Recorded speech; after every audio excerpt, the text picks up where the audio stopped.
Hello बच्चों, good morning. आज हम लोग electric current and Ohm's law का चैप्टर स्टार्ट करेंगे। हाई स्कूल में आप लोग फ्री इलेक्ट्रॉन्स के बारे में पढ़े हैं, तो इस चैप्टर को समझने के लिए पहले हमको कॉन्सेप्ट ऑफ फ्री इलेक्ट्रॉन्स जानना आवश्यक है कि फ्री इलेक्ट्रॉन्स क्या होते हैं, इनकी थर्मल वेलोसिटी क्या होती है, इनकी डेंसिटी क्या होती है। ये थर्मल इलेक्ट्रॉन ये फ्री इलेक्ट्रॉन्स किस में पाए जाते हैं और क्यों पाए जाते हैं, ये सब। तो केवल आज हम लोग इंट्रोडक्शन पढ़ेंगे। इंट्रोडक्शन के साथ साथ छोटा छोटा कॉन्सेप्ट भी देखेंगे। आइए, आप लोग केमिस्ट्री में ज़्यादा कुछ पढ़े हैं, ज़्यादा मुझसे तो ज़्यादा जान ही रहे होंगे, लेकिन मैं अपने काम भर का जान रहा हूँ। मैं अपने काम भर का जान रहा हूँ कि एटम होता है, एटम के सेंटर में नाभिक न्यूक्लियस होता है, न्यूक्लियस में प्रोटॉन और न्यूट्रॉन होते हैं, और प्रोटॉन पर जो चार्ज होता है वह +1.6 × 10⁻⁻19 कूलम का होता है। इतना चार्ज होता है ये।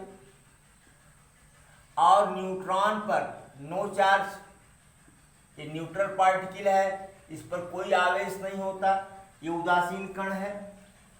और इस नाभिक के चारों ओर ऑर्बिट्स में क्या होते हैं, इलेक्ट्रॉन्स होते हैं। क्या होते हैं? इलेक्ट्रॉन्स जो मूव करते रहते हैं। हर ऑर्बिट्स में इलेक्ट्रॉन्स होते हैं जो मूव करते रहते हैं। हर ऑर्बिट्स में इलेक्ट्रॉन क्या करते हैं, नाभिक के चारों ओर मूव करते हैं। ओके, इतना तो आप लोग जानते हैं। तो अब बताओ, नाभिक में प्रोटॉन और न्यूट्रॉन है। न्यूट्रॉन पर कोई चार्ज नहीं है, प्रोटॉन पर प्लस चार्ज है, तो नाभिक पर कौन सा चार्ज आया? Plus charge. और इलेक्ट्रॉन पर कितना चार्ज होता है?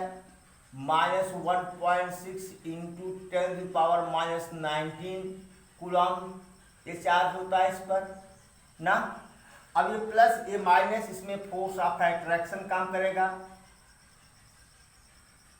आकर्षण बल, फोर्स ऑफ अट्रैक्शन ना। और किस नियम के तहत कार्य करेगा? Coulomb's law. कूलॉम्स लॉ के तहत कार्य करेगा। F = Q1 Q2/r² ना, या सॉरी के Q1 को प्रोटॉन मान लेते हैं और इसको इलेक्ट्रॉन मान लेते हैं, अपॉन एक प्रोटॉन एक इलेक्ट्रॉन r²। या ये प्रोटॉन है, न्यूक्लियस का चार्ज मान लेते हैं, चार्ज ऑन न्यूक्लियस। छोड़ो इसको। अब बताओ, दोनों आवेशित कण हैं, एक तो आपका न्यूक्लियस है, दूसरा इलेक्ट्रॉन है, ठीक है। और ये फोर्स क्या करता है? अभिकेंद्र बल प्रदान करता है। क्या करता है? अभिकेंद्र बल प्रदान करता है, जिसके कारण ये इलेक्ट्रॉन, सेंट्रीपिटल फोर्स कहते हैं उसको, अभिकेंद्र बल को। ये यही बल, जैसे पृथ्वी क्या कर रही है या चंद्रमा क्या कर रहा है, मून ना, अर्थ का क्या कर रहा है, चक्कर लगा रहा है। तो चक्कर लगा रहा है, जिस पर एक बल F = G m1m2/r² कार्य कर रहा है। यही बल अभिकेंद्र बल प्रदान करता है रिवॉल्विंग में ना। उसी तरह से ये जो फोर्स, अट्रैक्शन फोर्स है, F = Q1 Q2/r² से प्राप्त होता है। यह फोर्स इसको क्या देता है? अभिकेंद्र बल देता है, जो 11th में पढ़ चुके हैं, जिसके कारण ये ऑर्बिट में क्या करते हैं, घूमते रहते हैं।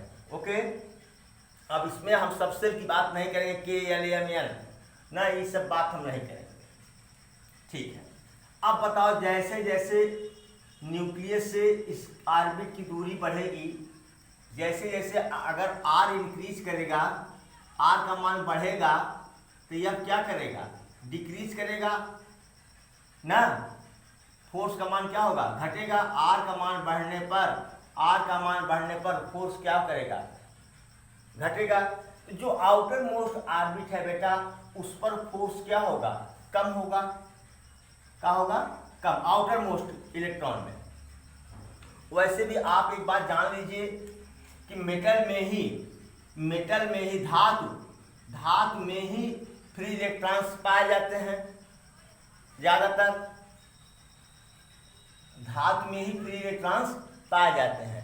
और जो धातु का जो प्रकृति होता है, नेचर जो होता है, हाँ, प्रकृति जो नेचर होता है, रिलीज द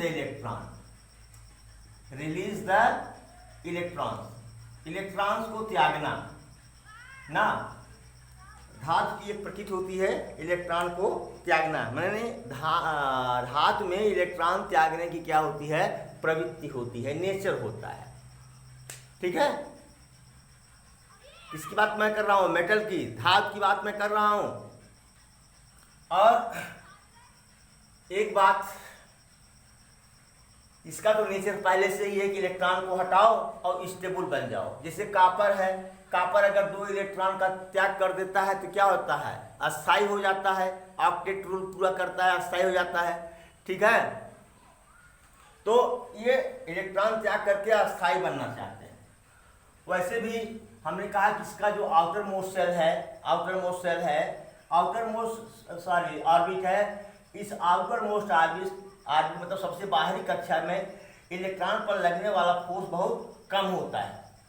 इलेक्ट्रॉन पर लगने वाला फोर्स कम होता है और ये खुद की थर्मल एनर्जी, ऊष्मीय ऊर्जा के कारण ये कहाँ आ जाते हैं, बाहर आ जाते हैं।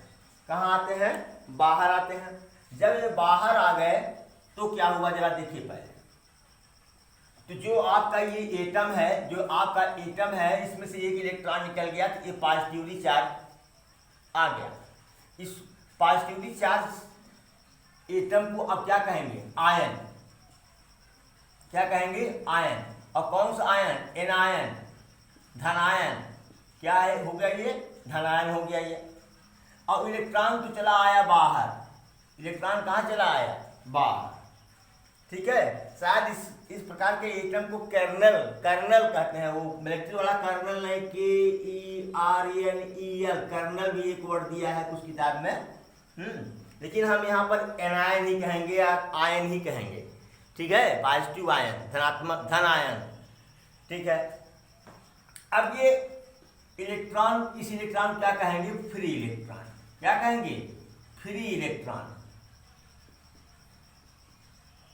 मुक्त इलेक्ट्रॉन।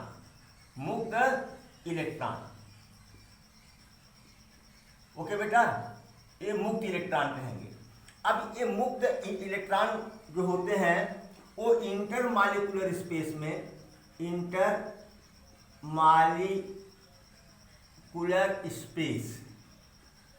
अंतर आणविक स्थान में रेंडमली मोशन करते हैं, अनियमित रूप। क्या, अनियमित रूप से गति करते हैं ये ना। और इसकी जो स्पीड होती है, थर्मल स्पीड। कौन सी, थर्मल स्पीड, ऊष्मीय चाल कितनी होती है कि लगभग 10⁵ मीटर प्रति सेकंड। इसको आप इमेजिन कर सकते हो कि होता कितना है। अरे भाई, 1000 से भाग दे तो लगभग 100 किलोमीटर प्रति सेकंड। सोचो पहले, 1 सेकंड में 100 किलोमीटर, यानी 12 सेकंड में बम्बई पहुंच जाएगा। अगर कोई सपोज करो, एक कल्पना करो कि 12 सेकंड में बम्बई पहुंच सकता है, इतनी स्पीड इसकी ज़्यादा है।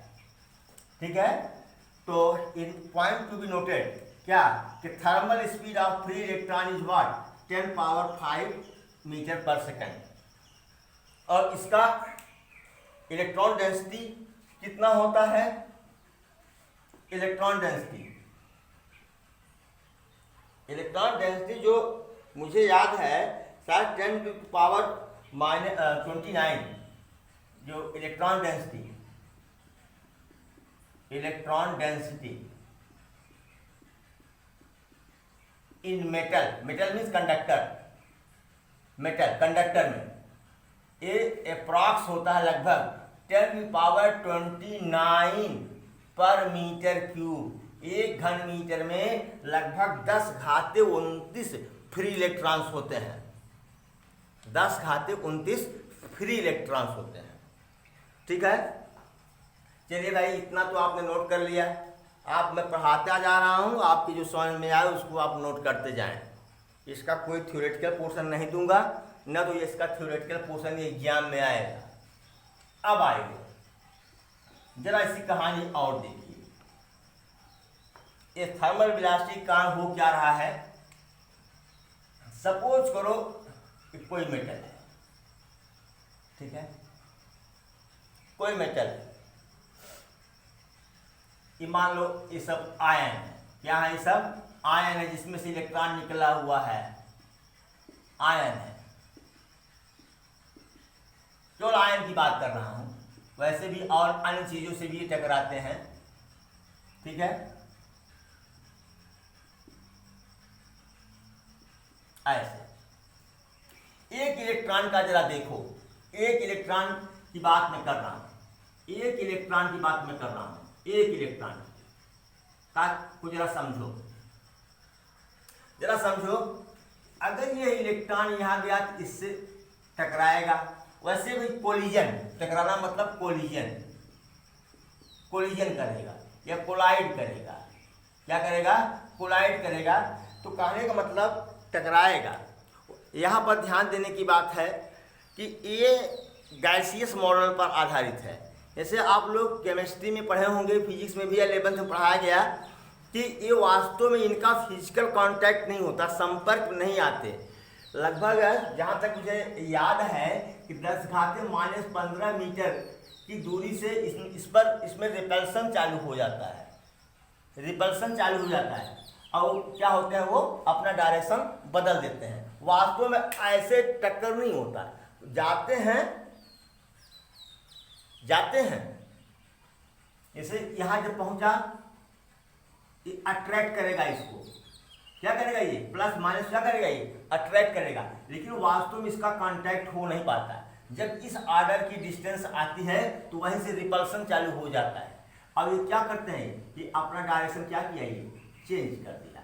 वही बात यहाँ हुई, यहाँ से भागा यहाँ, यहाँ से भागा यहाँ, पता चला कि यहाँ से भागा यहाँ, यहाँ से भागा यहाँ, ठीक है, यहाँ से भागा यहाँ, हाँ ठीक, पता चला यहाँ से भागा यहाँ, एक आयन है ये, ठीक है, पता चला यहाँ भी एक आयन है। यहाँ से भागा यहाँ से भागा यहाँ ना, यहाँ से भागा यहाँ, ठीक है। ऐसे अनियमित रूप से ये गति करते रहते हैं, अनियमित रूप से रैंडमली ये घूमते रहते हैं। और किस स्पीड से घूमते हैं? लगभग 10⁵ मीटर प्रति सेकंड से, जो बताया हमने थर्मल स्पीड से घूमते हैं ये। ओके, अब ये बात अलग है कि जिस समय इनका कोलिजन होता है, आप कहेंगे कोलिजन होता है, समझ गए होगे कि ये वास्तविक कोलिजन नहीं होता है, इसमें फिजिकल कांटेक्ट नहीं होता, भौतिक संपर्क नहीं हो पाता। तो इनकी स्पीड रिड्यूज होती है। क्या होती है? रिड्यूज होती है, घटती है, फिर इनकी स्पीड बढ़ती है। किसके कारण? ऊष्मीय ऊर्जा के कारण, थर्मल एनर्जी के कारण। थर्मल एनर्जी के कारण जो है ऊष्मीय ऊर्जा के कारण फिर इनकी स्पीड बढ़ती है, ठीक ना। अधिकतम कहाँ तक पहुंचती है? 10⁵ मीटर प्रति सेकंड, ठीक है। इसी स्पीड से ये पूरे कंडक्टर के अंदर क्या करते हैं? ये अनियमित रूप से गति करते रहते हैं, ठीक है। और बार बार कर्नल से, जो बताए, या धनायन से, अणुओं से ना, परमाणुओं से, मतलब एटम से टकराते रहते हैं। ओके, चलो, अगर हम यहीं पर मान लीजिए कोई कंडक्टर था, क्या था? कंडक्टर था, इस कंडक्टर के अंदर हम एक सरफेस का कल्पना करते हैं। कंडक्टर के अंदर एक सरफेस का कल्पना कर रहे हैं। सपोज करो कि अगर 5 इलेक्ट्रॉन्स इधर जा रहे हैं, कितना 5, या ऐसे कर लो 5 इलेक्ट्रॉन्स इधर जा रहे हैं ना, तो 5 इलेक्ट्रॉन्स इधर भी आ रहे हैं, ध्यान दो पहले, इधर भी आ रहे हैं। पता चला कि 5 इलेक्ट्रॉन्स इधर जा रहे हैं ना, तो पता चला 5 इलेक्ट्रॉन्स इधर भी आ रहे हैं, इधर भी आ रहे हैं। मतलब हर डायरेक्शन में अगर इलेक्ट्रॉन, जिस डायरेक्शन में जितने इलेक्ट्रॉन जा रहे हैं उससे अपोजिट डायरेक्शन में उतने इलेक्ट्रॉन लौट रहे हैं। तो क्या होता है कि नेट फ्लो क्या होता है इसका, नेट फ्लो बराबर 0। इसका तुल्य प्रवाह क्या है, शून्य है। अगर इसका प्रवाह शून्य है तो इसके प्रवाह से उत्पन्न होने वाला प्रभाव, इसके प्रवाह से उत्पन्न होने वाला प्रभाव भी क्या है, 0 है। ठीक है। अगर हम यह मान लें कि मान लीजिए कि n इलेक्ट्रॉन्स हैं, क्या है, n इलेक्ट्रॉन्स हैं, उनकी थर्मल वेलोसिटी क्या है, u1 u2 u3 un dot dot dot dot dot un है। इसका जो एवरेज वेलोसिटी, थर्मल वेलोसिटी ना, एवरेज औसत थर्मल वेलोसिटी, औसत ऊष्मीय वेग बराबर क्या होगा, u1 plus u2 plus u3 plus dot dot dot un upon n। इसकी वैल्यू कितनी होती है, 0, क्योंकि जो वेलोसिटी है ये वेक्टर क्वांटिटी है भैया। क्या है, वेक्टर क्वांटिटी है। ये प्लस है तो माइनस है, एक जितना प्लस है उतना माइनस है, मिलकर के क्या हो गया, 0। तो प्लस माइनस तो डायरेक्शन पर डिपेंड करेगा, तो इसकी थर्मल वेलोसिटी क्या है, 0। तो क्या माना जाता है, माना यह जाता है कि net flow of free electron in conductor is 0। क्या मानेंगे, net flow of free electrons in conductor is क्या, 0 ना। So it possesses no effect, इसलिए इसका कोई प्रभाव भी नहीं होता। ठीक है, क्योंकि करंट में आप पढ़े हैं कि flow of charge is called current. हाँ, आवेश के प्रवाह को क्या कहते हैं, धारा कहते हैं ना। तो अगर आवेश इसमें प्रवाहित हो रहा है लेकिन नेट प्रवाह क्या है इसका, 0 है। नहीं तो कोई आप लोहे का, एल्युमिनियम का, पीतल का, चांदी का कोई राड वगैरह या कोई वस्तु छूते है तो तुरंत शॉक झटका मार देता ना, लेकिन ऐसा नहीं होता है, ऐसा नहीं होता। इसका मतलब क्या है इसका, कि नेट फ्लो क्या है, 0, इसकी एवरेज वेलोसिटी क्या है, 0 है। ओके बेटा, एवरेज वेलोसिटी से क्या है, 0 है। ठीक है। अब जो है फ्री इलेक्ट्रॉन्स की ना, अवेलेबिलिटी ऑफ फ्री इलेक्ट्रॉन्स, मुक्त इलेक्ट्रॉन की उपलब्धता के आधार पर, मुक्त इलेक्ट्रॉन के उपलब्धता के आधार पर सब्सटेंस को 3 पार्ट्स में बांटा गया है। एक तो कंडक्टर मतलब चालक, दूसरा इंसुलेटर कुचालक, तीसरा आप लोग पढ़ेंगे आगे सेमीकंडक्टर। एक पूरा चैप्टर ही है, इंजीनियरिंग करने जाएंगे तो पूरी बुकें मिल जाएगी आपको सेमीकंडक्टर अर्धचालक की,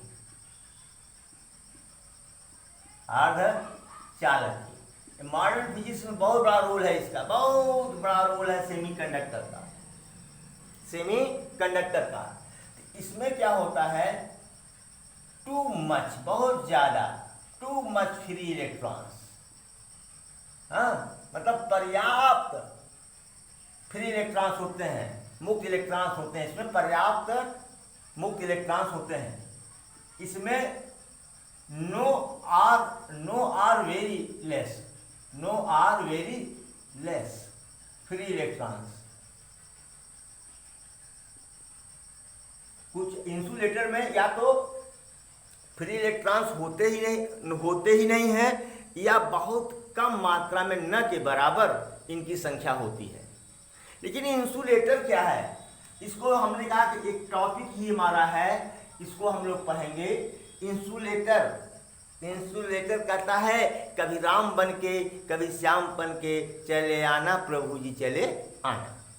तो लगभग रूम टेम्परेचर पर, इसके बारे में बता दूं कि रूम टेम्परेचर पर, इस पर रूम टेम्परेचर, कमरे के ताप पर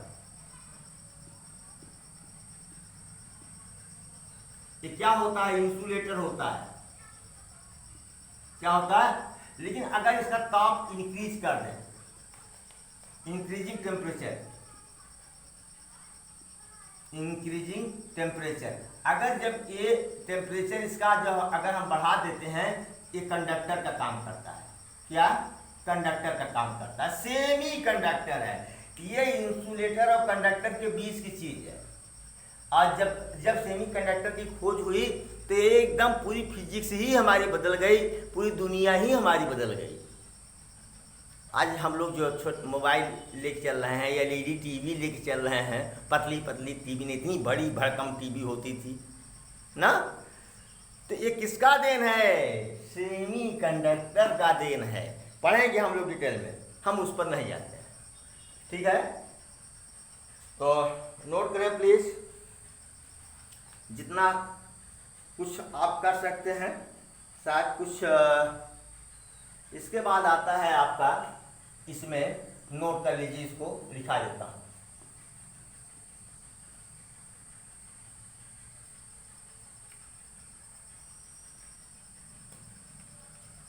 मुक्त पथ, मुक्त पथ आपकी बुक में दिया है माध्य मुक्त पथ। हम दोनों में अंतर बता रहे हैं, हम केवल मुक्त परिभाषा दिया हुआ है बेटा मुक्त पथ का। किसका दिया हुआ है, मुक्त पथ का परिभाषा दिया हुआ है, हाँ। और उसको कह रहा है कि माध्य मुक्त पथ। अरे मैथ्स में तो आप लोग मध्यमान खूब निकाले हो बेटा, हाई स्कूल में ही। तो मुक्त पथ, मुक्त पथ क्या है, मुक्त पथ, फ्री पाथ, किसका, फ्री इलेक्ट्रॉन्स का, फ्री इलेक्ट्रॉन। तो जैसे हमने कहा कि ये फ्री इलेक्ट्रॉन्स जो हैं, फ्री इलेक्ट्रॉन्स जो हैं, ये क्या करते हैं, बार बार आयनों से टकराते रहते हैं ना। तो दो क्रमागत, क्रम से दो टक्करों के बीच तय की गई दूरी, जैसे ये इलेक्ट्रॉन है, यहां से गया, यहां टक्कर मारा इस आयन से, फिर यहां से आया, यहां टक्कर मार दिया इस आयन से। इस समय जो दूरी इसने तय किया उसी को क्या कहते हैं, मुक्त पाथ ना। दो क्रमागत टक्करों, क्रमागत टक्करों के बीच, या ऐसा लिखो मुक्त इलेक्ट्रॉनों द्वारा, मुक्त इलेक्ट्रॉनों द्वारा दो क्रमागत टक्करों के बीच तय की गई दूरी को, तय की गई दूरी को क्या कहते हैं, मुक्त पथ कहते हैं, मुक्त पथ। इसको हम लैम्डा से रिप्रेजेंट करते हैं, लैम्डा से प्रदर्शित करते हैं, मुक्त पथ कहते हैं।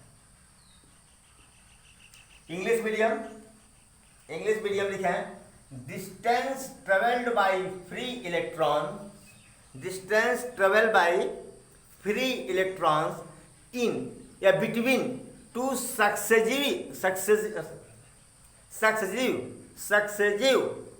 collision is called free path. Distance traveled by free electrons between two successive collision is called free path, is called free path। अच्छा चलिए भाई ठीक है, अब ये फ्री पाथ लैम्डा हो गया। अब आता है मीन माध्य मुक्त पथ, माध्य मुक्त पथ ना, फ्री मीन पाथ। जरा इसको समझो, ये क्या है, बुक में तो यही हेडिंग लगा के रखा है।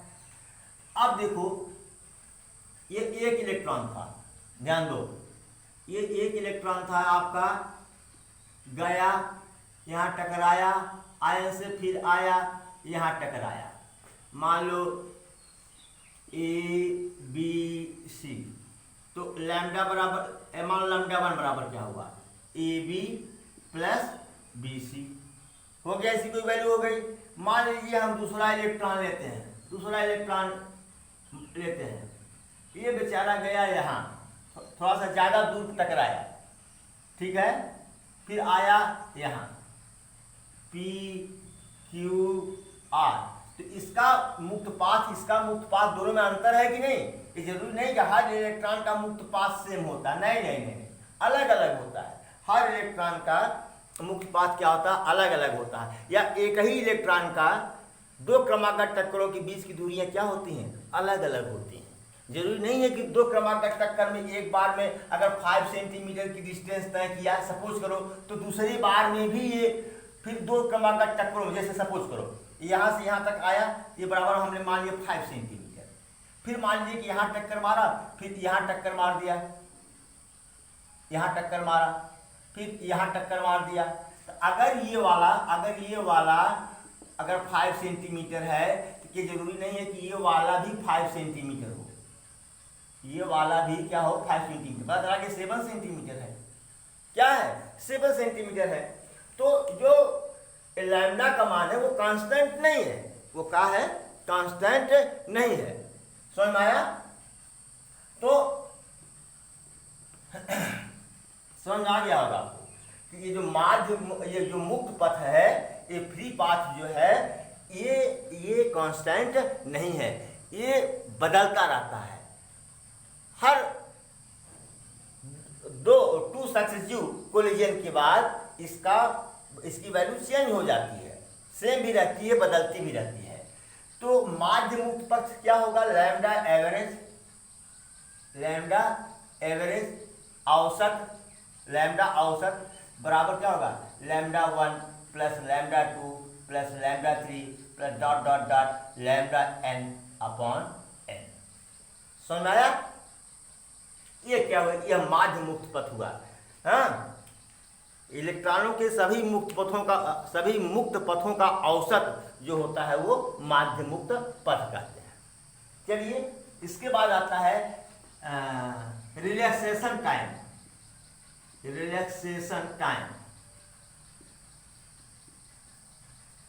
हिंदी में इसको कहते हैं श्रांतिकाल।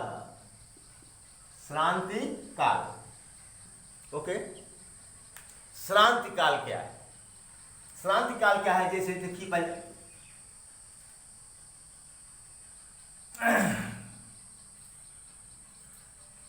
यही इलेक्ट्रॉन था, सेम चीज, यहाँ कर्नल से टकराया, अरे मैट्रिक वाला कर्नल नहीं यार, फिर यहाँ आया, यहाँ टकराया, तो दो सक्सेसिव कोलिजन हुआ, दो क्रमागत टक्कर हुआ। इसमें जो समय लगा उसी को हम श्रांतिकाल टाउ कहते हैं। क्या कहते हैं? टाउ। और ये श्रांतिकाल भी लैम्डा की तरह, मुक्त पथ की तरह क्या होता है, अलग अलग होता है, ये कांस्टेंट नहीं होता,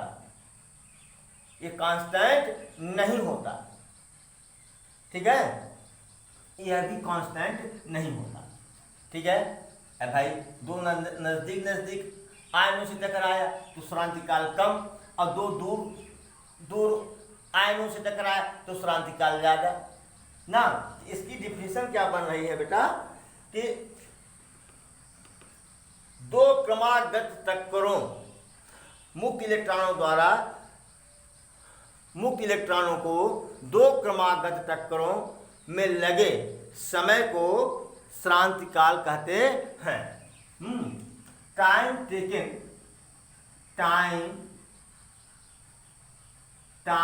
टेकन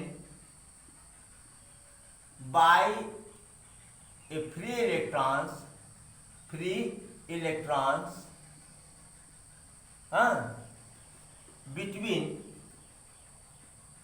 between two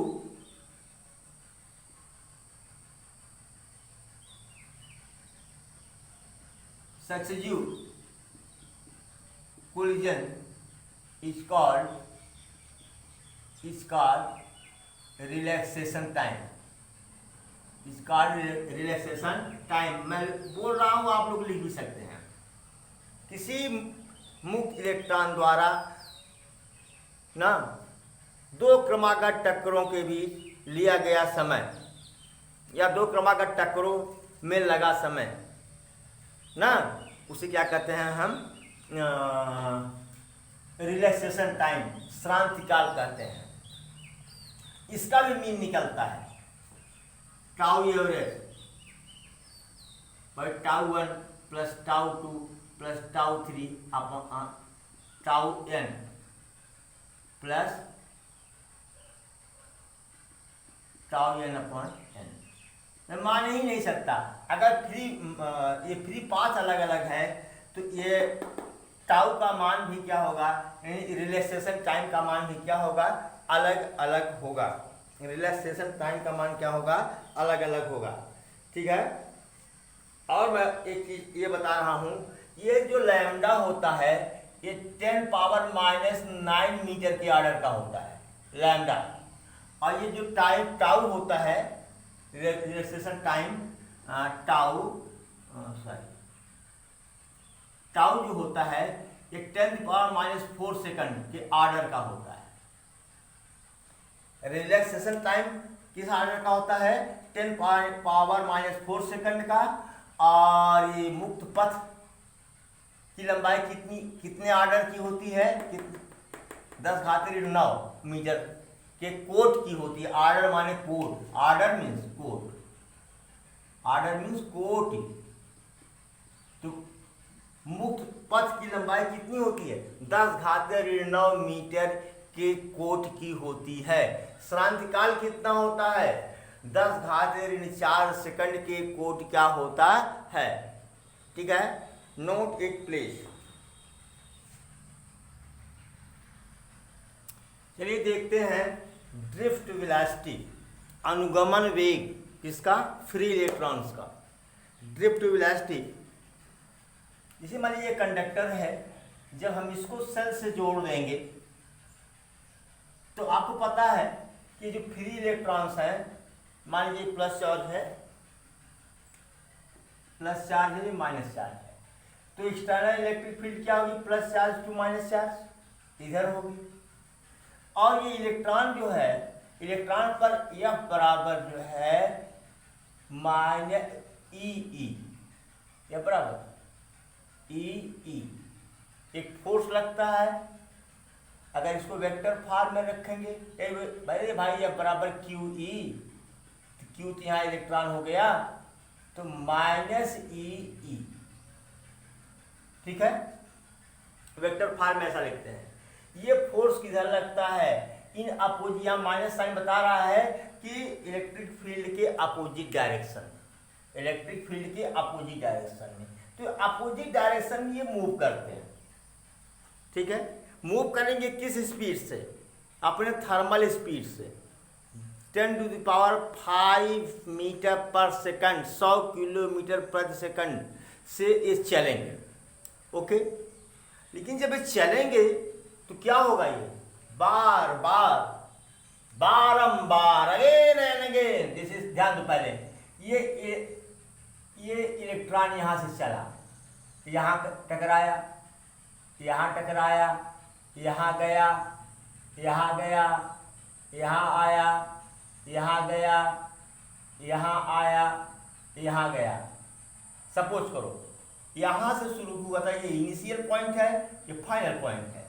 तो अगर देखा जाए तो डिस्प्लेसमेंट कितना हुआ, ये इतने डिस्प्लेसमेंट हुआ, डिस्टेंस तो बहुत ज़्यादा हुआ, डिस्टेंस तो बहुत ज़्यादा हुआ, स्पीड बहुत ज़्यादा थी, लेकिन वेलोसिटी जब निकालेंगे आप, वेलोसिटी निकालेंगे तो यही कहेंगे ना डिस्प्लेसमेंट, विस्थापन, displacement upon time, upon time. जब भाई टाइम तो उतना ही लगा जितना, अगर स्पीड अगर हम निकालें तो स्पीड में जो टाइम लगा वही टाइम तो वेलोसिटी में भी लगा ना, लेकिन डिस्प्लेसमेंट बहुत छोटा है, इसीलिए इसकी वेलोसिटी क्या हो जाएगी, बहुत कम हो जाएगी, बहुत कम हो जाएगी।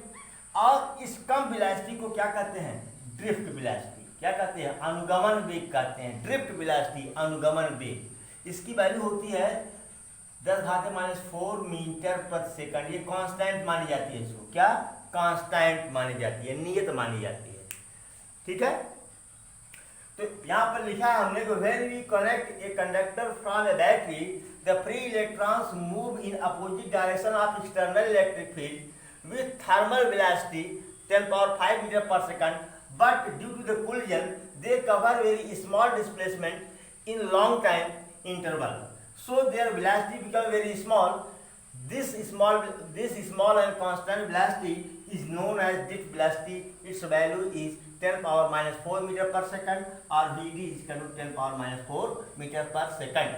हिंदी मीडियम लिखे, जब किसी चालक को किसी सेल या बैटरी से जोड़ देते हैं तो मुक्त इलेक्ट्रॉन पर, पता है आपको एक चीज, अगर ये प्लस चार्ज होता, अगर ये प्लस चार्ज होता तो प्लस चार्ज पर इलेक्ट्रिक फील्ड के डायरेक्शन में बल लगता है, और माइनस चार्ज पर कहाँ लगता है, इलेक्ट्रिक फील्ड के अपोजिट डायरेक्शन में, ठीक है। जब किसी चालक को किसी सेल या बैटरी से जोड़ देते हैं तो फ्री इलेक्ट्रॉन्स पर, इस पर फ्री इलेक्ट्रॉन्स पर बाह्य वैद्युत क्षेत्र के विपरीत दिशा में एक बल कार्य करता है, जिसके कारण ये अपने ऊष्मीय वेग 10⁵ मीटर पर सेकंड के वेग से चलना प्रारंभ कर देते हैं, लेकिन बारंबार अणुओं, परमाणुओं, आयनों से टकराने के कारण ये बहुत लंबे समय अंतराल में बहुत कम विस्थापन कर पाते हैं, जिसके कारण इनका वेग बहुत कम हो जाता है, इनका वेग बहुत कम हो जाता है और यह नियत वेग होता है। और इस कम और नियत वेग को, इस सूक्ष्म और नियत वेग को हम अनुगमन वेग कहते हैं। चलिए इतना नोट करें आप, फिर हम आगे बताते हैं कि क्या ड्रिफ्ट वेलोसिटी में एक्सेलरेशन होता है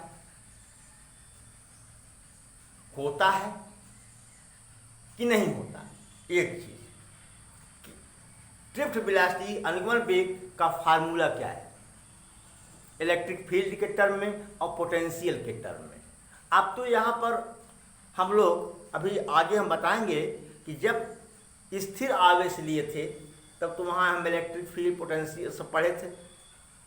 स्थिर आवेश का जब मूवमेंट जब होता है, जब चार्ज चलते हैं तब दो बातें बनती हैं, एक तो धारा की बात बनती है, एक इलेक्ट्रोमैग्नेटिक की बात बनती है। वो अभी लिखवाएंगे, बताएंगे, आज नहीं अगली वीडियो में बताएंगे, ठीक है। तो पर इतना आप नोट करें प्लीज। चलिए, एफ ई बराबर माइनस ई वेक्टर ई पढ़ा हम लोगों ने, एफ ई बराबर एम में जानते हैं हम लोग, A equal to F E upon M, that's what minus E upon M vector E ना। इसका मतलब ये हुआ कि ये बता रहा है कि ड्रिफ्ट वेलोसिटी जो है एक्सीलरेटेड है, त्वरित है, त्वरित है, ऐसा मालूम पड़ता है, लेकिन ऐसा है नहीं। अनुगमन वेग कांस्टेंट है, नियत है। तो जब वेग नियत हो गया तो एक्सेलरेशन जीरो हो गया। जब वेग नियत हो गया, जब ये कहा गया कि नियत सूक्ष्म वेग, मुक्त इलेक्ट्रॉन का नियत सूक्ष्म वेग क्या है, अनुगमन वेग है ना। जब नियत हो गया, जब वेग नियत हो गया तो एक्सेलरेशन तो 0 आना चाहिए। लेकिन ये क्या शो कर रहा है, ये तो शो कर रहा है एक्सेलरेशन। भाई फिर इलेक्ट्रॉन में चार्ज है, वह इलेक्ट्रिक फील्ड के अपोजिट डायरेक्शन में मूव कर रहा है, उसमें मास है, तो होना चाहिए, होना चाहिए, बट नेचुरल होना चाहिए ना। कहानी है पूरा भैया, अब कहानी है, जो कहानी पढ़ा हूँ बता रहा हूँ, जो जानकारी मुझे है वो बता रहा हूँ आपको। तो है क्या कि it shows free electrons move with accelerated velocity, move with accelerated velocity in presence of electric field, presence of external electric field. क्या? External electric field. यह दिखाता है कि बाह्य वैद्युत क्षेत्र की उपस्थिति में इलेक्ट्रॉन जो होते हैं, वो फ्री इलेक्ट्रॉन जो होते हैं, मुक्त इलेक्ट्रॉन जो होते हैं, त्वरित गति करते हैं। But it is not true for drift velocity. यह ड्रिफ्ट वेलोसिटी के लिए सही नहीं है। It is true for thermal velocity. ये थर्मल वेलोसिटी के लिए, उष्मीय वेग के लिए सही है। जैसे हमने कहा था ना कि ये थर्मल वेलोसिटी कितनी होती है, 10⁵ मीटर पर सेकंड बताया था। कि जैसे जब कोलिजन कर रहे हैं तो 10⁵ घट रहा है और फिर 10⁵ मीटर पर सेकंड तक इसकी स्पीड पहुंच रही है, फिर यहाँ घट गई, फिर बढ़ गया, यहाँ आकर के मैक्सिमम हो गया, यहाँ आकर मैक्सिमम हो गया, फिर ना यहाँ घटी फिर बढ़ी। अब कोलिजन के बाद क्या हो गया, कम हो गया, फिर बढ़ रहा है। ध्यान दो पहले। लेकिन हम क्या ले रहे हैं, जब ड्रिफ्ट वेलोसिटी की बात कर रहे हैं, ये इनिशियल पोजीशन, ये फाइनल पोजीशन, हम इसकी बात कर रहे हैं। ये यहाँ जब इसका जो मूवमेंट हो रहा है, कौन मूवमेंट, रैंडम मूवमेंट। क्या? रैंडम क्यों कह रहे हैं, देखिए पहले। अभी आप क्वेश्चन कर सकते हैं साहब, इलेक्ट्रिक फील्ड जो है वो लगाने पर वो इलेक्ट्रिक फील्ड के अपोजिट डायरेक्शन में जा रहा है, तो यहाँ रैंडम जैसी बात क्यों आ गई, मतलब टेढ़ा मेढ़ा रास्ता क्यों आ गया, डिस्प्लेसमेंट कम क्यों हो गया। पहली बात उतना कंफर्म कर लो कि ये जो एक्सेलरेशन है, ये थर्मल वेलोसिटी का एक्सेलरेशन है, न कि ड्रिफ्ट वेलोसिटी का, अनुगमन वेग का। मैं समझाता हूं आपको फिर से। देखिए पहले, देखिए कि आपका इलेक्ट्रॉन का पाथ कैसा है। इलेक्ट्रॉन का पाथ कैसा है, ये आपका है कंडक्टर, ये आपका कंडक्टर है। आपने इसको सेल से जोड़ दिया। अब ये तमाम आयंस हैं, ये आयंस हैं, मॉलिक्यूल्स हैं, जो कुछ भी कह लो यार। ये प्लस है, ये प्लस, ये माइनस, ये माइनस। इलेक्ट्रिक फील्ड इधर है, एक्सटर्नल इलेक्ट्रिक फील्ड इधर है। सपोज करो एक इलेक्ट्रॉन बेचारा यही था। अब ये इससे तो रिपेल हुआ और इससे आकर्षित हुआ, अट्रैक्ट हुआ, ये बेचारा चला, तब तक यहाँ जूम हो गया।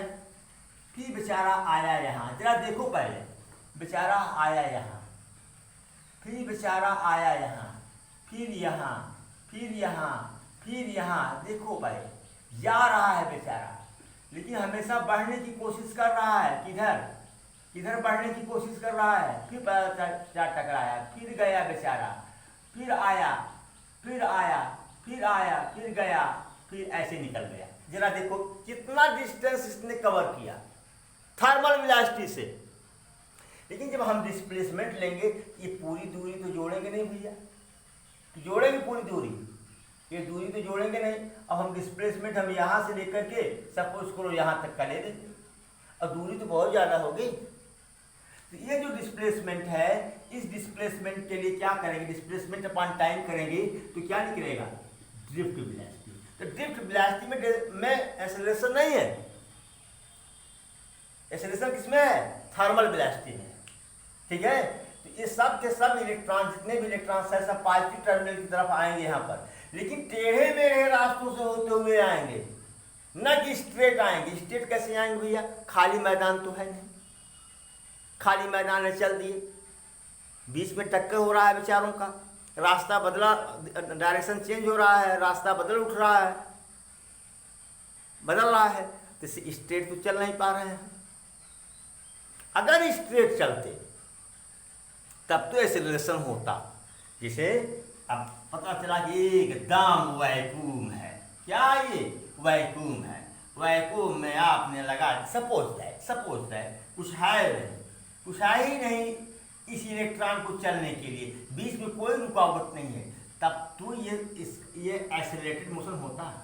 तब यहाँ से यहाँ तक आने में ये त्वरित गति करता है। जैसे जैसे नजदीक आएगा यह बराबर क्या, Q1 Q2 अपान K Q1 Q2 अपान या I स्क्वायर, आकर्षण बल बढ़ता जाता और वेलोसिटी क्या होती, बढ़ती जाती। लेकिन यह तो ऐसा तो है नहीं, यहाँ तो ये कंडीशन है, बीच में तमाम बाधाएं हैं ना, ये बाधाएं क्या कर रही हैं, इनके रास्ते को बदल रही हैं ना।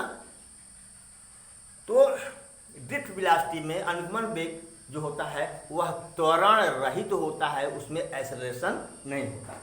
तो common expression for what, drift velocity या फार्मूला फॉर व्यंजक फार्मूला फॉर या फार्मूला कर लो या एक्सप्रेशन कर लो, एक्सप्रेशन फॉर ड्रिफ्ट वेलोसिटी।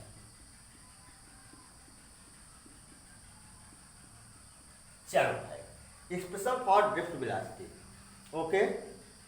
तो चलो, तो जो ड्रिफ्ट वेलोसिटी है वो क्या है, V एवरेज है। क्या है, एवरेज बराबर V1 plus V2 plus V3 dot Vn। चलो, V1 बराबर U1 प्लस a टाउ,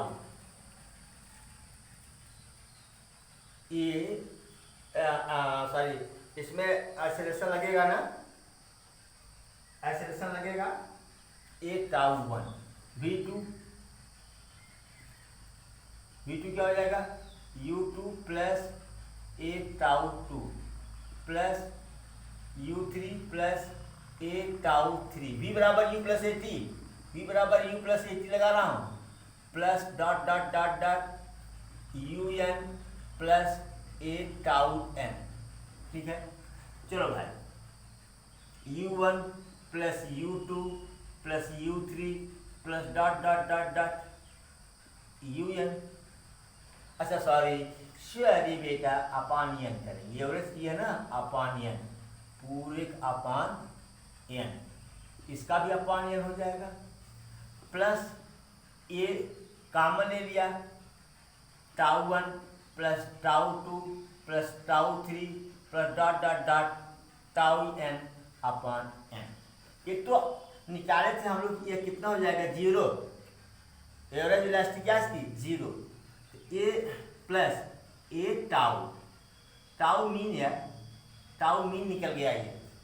ठीक है, ए की वैल्यू कितना है, देखो VD बराबर ए की वैल्यू कितनी है, माइनस ए बराबर E upon M into, sorry A tau, हाँ ए की वैल्यू क्या है, E upon M E into tau. अब टाउ भी नहीं लिख रहे हैं, टाउ लिख रहे हैं, क्या लिख रहे हैं, टाउ लिख रहे हैं। ठीक, टाउ क्या, ए मीन क्या लिखो, एवरेज, क्या एवरेज औसत, अरे यार एवरेज लिखो चाहे मीन लिखो, बात एक ही हुई। ठीक है, ये हो गया आपके ड्रिफ्ट वेलोसिटी का फार्मूला। यहाँ ई क्या था, हम लोग जो पढ़े थे पिछले चैप्टर में, यहाँ ई, यहाँ जो चार्ज था वो क्या था, स्थिर था, स्टेशनरी था चार्ज। यहाँ चार्ज क्या कर रहा है, मूव कर रहा है, तो चार्ज क्या कर रहा है, मूव कर रहा है। इसलिए हम इस फार्मूले का यूज ज़्यादा नहीं है। मान लीजिए भाई एग्जाम है पूछ ही ले आपसे तो कर दीजिए, लेकिन इसको हम पोटेंशियल डिफरेंस के फॉर्म में इसको अप्लाई करेंगे। तो मान लीजिए कि जो कंडक्टर आपका है, आपका इस पर प्लस माइनस चार्ज है, सेल से हमने जोड़ा है, इसको सेल से जोड़ा है हमने इसको, और इसकी लेंथ जो है क्या है, एल है। तो ई बराबर क्या हो जाएगा भैया, अगर मान लीजिए ये वी है, ये 0 है, तो पोटेंशियल डिफरेंस कितना हुआ, V upon L, E equal to V upon L. तो वी की बराबर क्या हो जाएगा,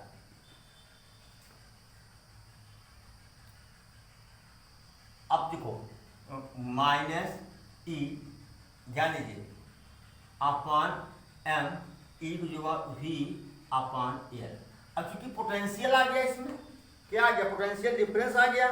तो जब पोटेंशियल डिफरेंस आ जाएगा, पोटेंशियल डिफरेंस आ जाएगा तो क्या करेंगे हम, माइनस साइन क्या करेंगे, छोड़ देंगे। पोटेंशियल क्या है, पोटेंशियल क्या बताओ, स्केलर क्वांटिटी है ना, इसीलिए माइनस लगाना बेवकूफ़ी है।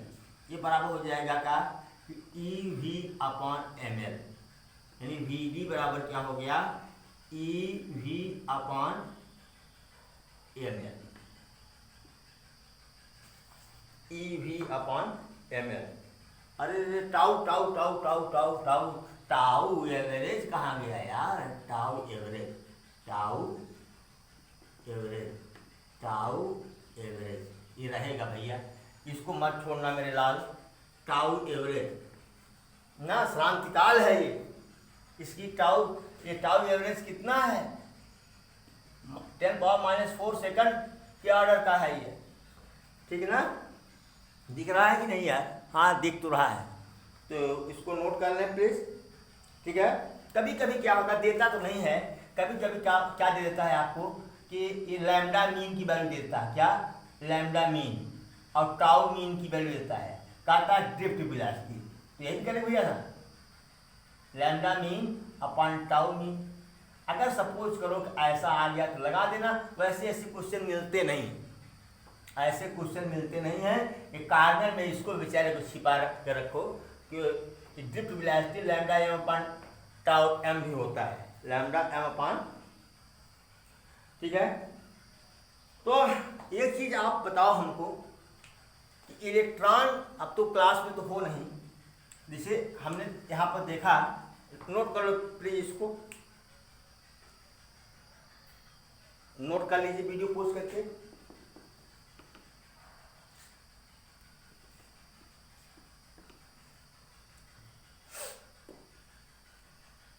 इसमें हमने लगा दिया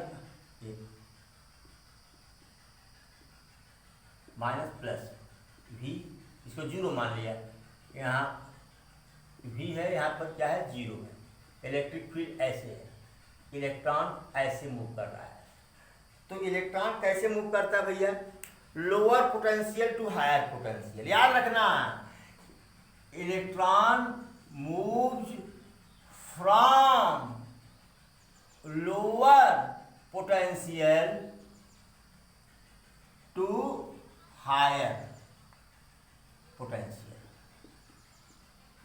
मैं आज का लेक्चर यहीं समाप्त करता हूं, कल हम लोग पढ़ेंगे करंट, उस पर लगाएंगे कुछ सवाल, और इसके बाद सवाल लगाने के बाद हम लोग पढ़ेंगे relation between current and drift velocity, धारा और अनुगमन वेग में संबंध। This is for next video. Thank you so much. खूब पढ़िए, खूब बढ़िए, जो पढ़ेगा वो बढ़ेगा, जो नहीं पढ़ेगा वो तो उसके लिए मैं क्या कहूँ।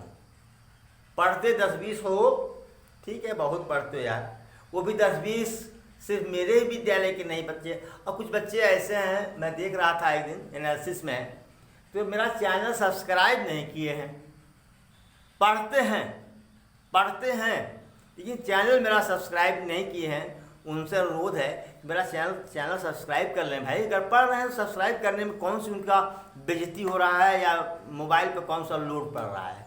कमेंट भी करें, आप लोग पढ़ते हो कमेंट नहीं करते हो, अच्छा लगा तब भी, कहीं गड़बड़ लगा तब भी कुछ कमेंट नहीं करते हो, जबकि मैं देखता हूँ कि देखें कुछ कमेंट आया है क्या। ये ठीक नहीं करते आप लोग।